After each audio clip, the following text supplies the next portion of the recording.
So last year, March of 2022, we had a woman with her sister walk into the farm one morning before prayer, before we went out into the fields. And we realized that she was looking for help.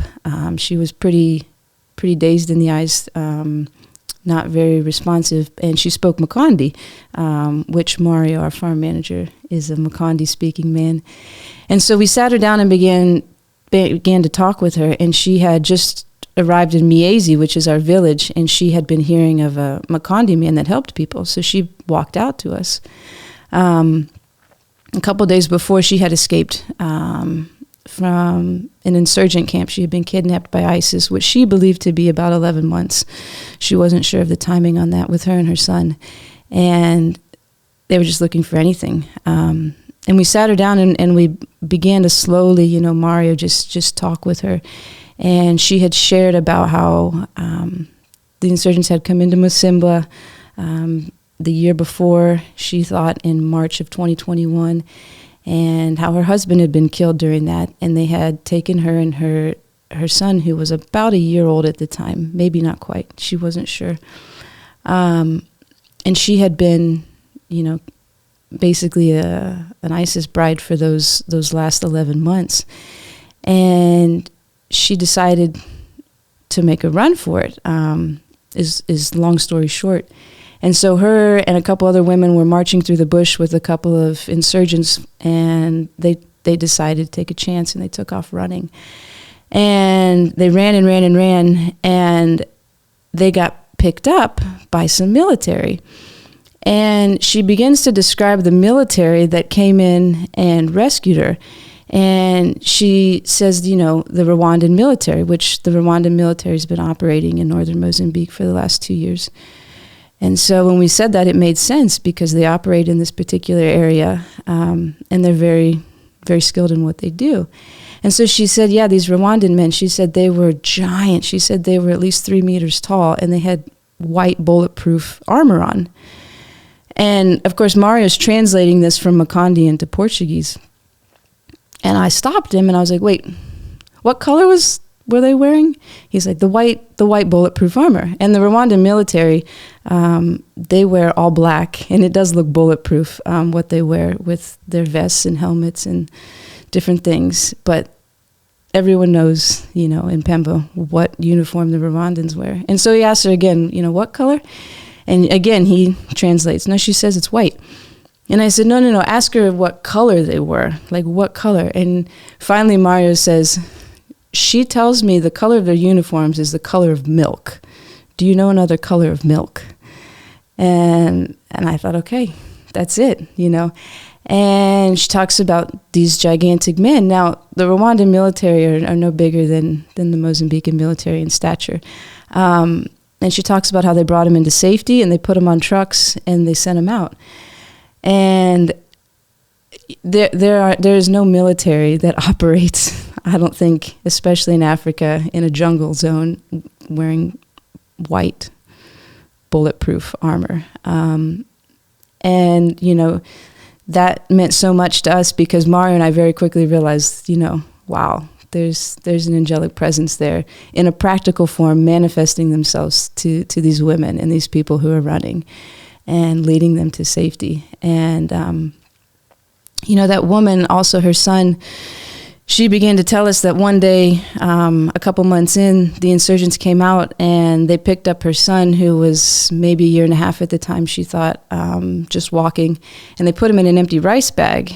And they took the rice bag with her son in it, and they brought her over, and they just began to slam the rice bag onto the ground as hard as they could to kill her son. And they did this multiple times, and they held the rice bag up after they had finished a couple of times, and there was just blood dripping from it. So they reached in to pull out her son, and he came out crying, and he was covered in blood, and they were really startled that he was alive. And so they were so disgusted that they kind of threw him at her and said, well, you can keep this boy, he doesn't want to die. And, her son is sitting there with us now, and I'm looking at him like, that shouldn't happen. And so we brought this woman into the hospital, and her son very badly needed a blood transfusion, and he recovered. And I didn't think we'd see her again. And she walked back out to the farm a couple days after he was released from hospital to say thank you. And, Mario presented, the gospel to her, and we had some time and asked her if she'd ever heard about Jesus. And she said, no. She said, well, we grew up, there wasn't Islam and there wasn't Christianity. There was just, there was just worship of our ancestors. And he presented the gospel. And, the next Sunday she decided to go to church, and she got, saved, and she encountered Jesus, and she came back out to the farm again. And we gave her a solar Bible, and we began to play the solar Bible in Macondi, and she was excited about that. And then there's a feature on the solar Bible that has music, like worship songs. And so, we're flipping through, showing her all the different things. And as soon as we hit the worship songs, her face just lights up. And she goes, is this the part where we sing to Jesus? Because that's my favorite thing. And she was so moved by that. And so she and her sister have been working with us since March of last year. A couple months after that, she got really sick. She had meningitis and cerebral malaria at the same time, and she went into a coma for several days. And we went into the hospital, and they moved her into what would be the equivalent of the ICU.